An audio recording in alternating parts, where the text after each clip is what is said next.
The Odyssey, as it has come down to us, tells the story of a new kind of hero or protagonist. Odysseus is not primarily a man of overwhelming physical strength. Instead, he is the clever strategist, so mental strength, who succeeds the older generations of heroes, whose greatness was measured mainly by physical strength, by brute force.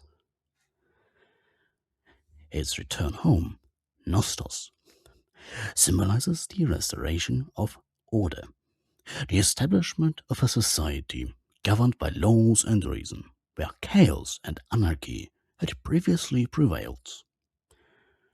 Odysseus, therefore, represents civilization's triumph over the untamed and the wild. In the epic, which is traditionally attributed to the Greek poet Homer, another central theme is, and that is very important, reverence for the wonderful deities and obedience to their divine laws. So, the Cyclops Polyphemus violates the sacred laws of hospitality, Xenia, and is blinded as a consequence. Odysseus' companions slaughter sacred cattle of the sun god or sun titan Helios, despite being forbidden to do so, and are punished with death. Odysseus mocks a son of Poseidon, Polyphemus, and, as a consequence, is condemned to wander the seas, with the storms of Poseidon, aka the wrath or anger of Poseidon, at him. Now, Nolan fundamentally reinterprets the story. In his version, Odysseus is not an eloquent heroic figure, which is some of the more important and most famous attribute of Odysseus. He is literally known for exactly that, being eloquent, but a man psychologically shattered by the Trojan War, so PTBS, which feels more like the rest of Nolan's figures in his other movies. The blood on his hands has left him deeply traumatized, which would make sense in a modern setting, but certainly not back then. His journey home, again Nostos, therefore becomes a process of confronting and healing from his own guilt.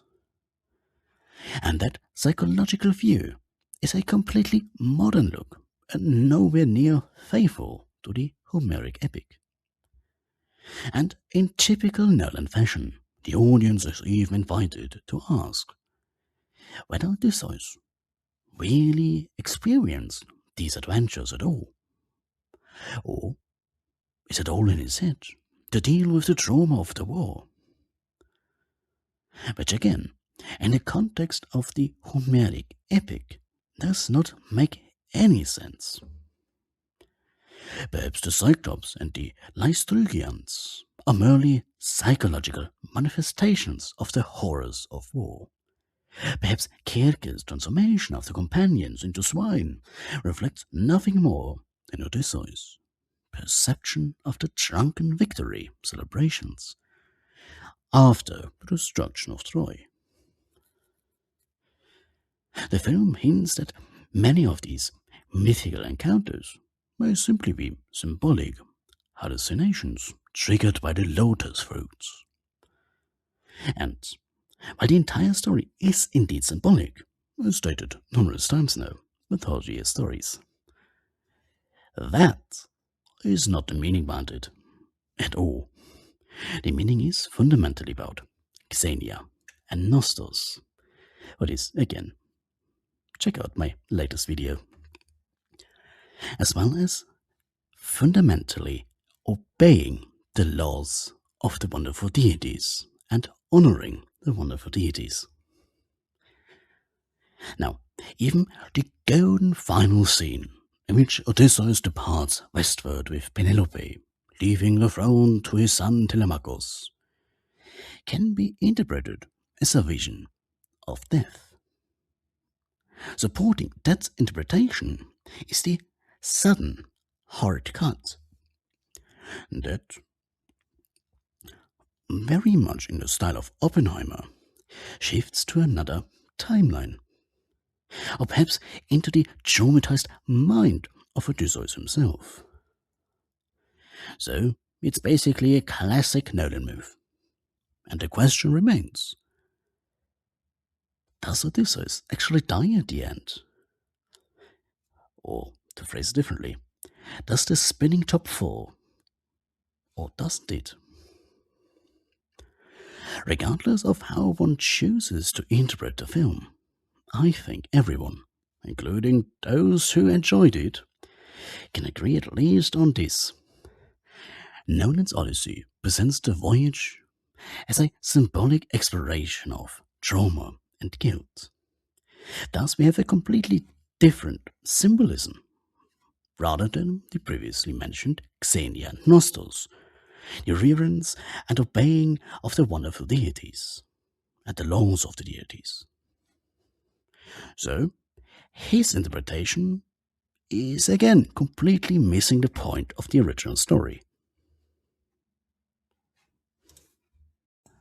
We have already seen a similar central idea in The Return, or The Return to Ithaca, starring Ralph Fiennes, a much better movie, in my opinion. And before going any further, let me make one thing clear. I have absolutely no problem with radically reinterpreting an ancient story. That's perfectly fine.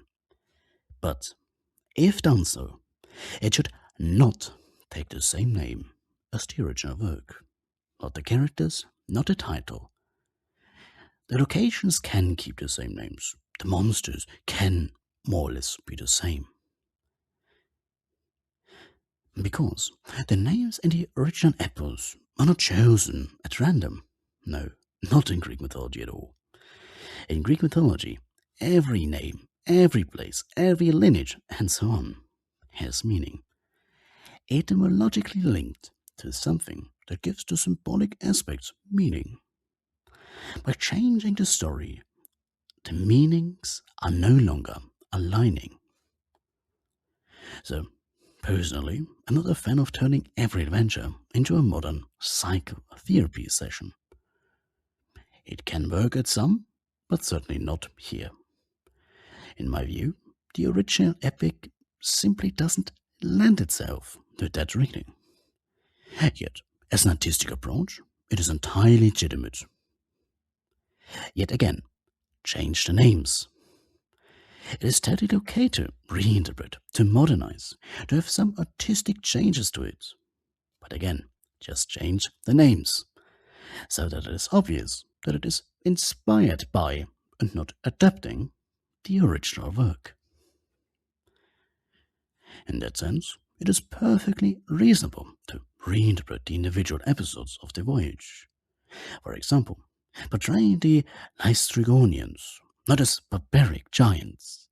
Barbaric here means not Greek, but as heavily armed military force in order to symbolize the horrors of war, is perfectly valid creative decision. It is a modern view. It fits in our current timeline. And that is what mythology makes out, reflecting the current time. Yet, if reinterpreting an ancient epic, then the view is at that time, not the current one. Unless it is inspired by, rather than adapting it. So, my problem with the film lies a little bit elsewhere. It is not Nolan's interpretation itself, but it is more what he does with that interpretation. The impression I get is that Nolan has imposed a kind of creative vow of celibacy upon himself, refusing to allow any genuine sense of joy or wonder into the ancient material. And this is absolute nonsense. The Homeric Odyssey does have humorous parts. It does have a lot of wonder, a lot of color. Why that may be the case is something we will return to later.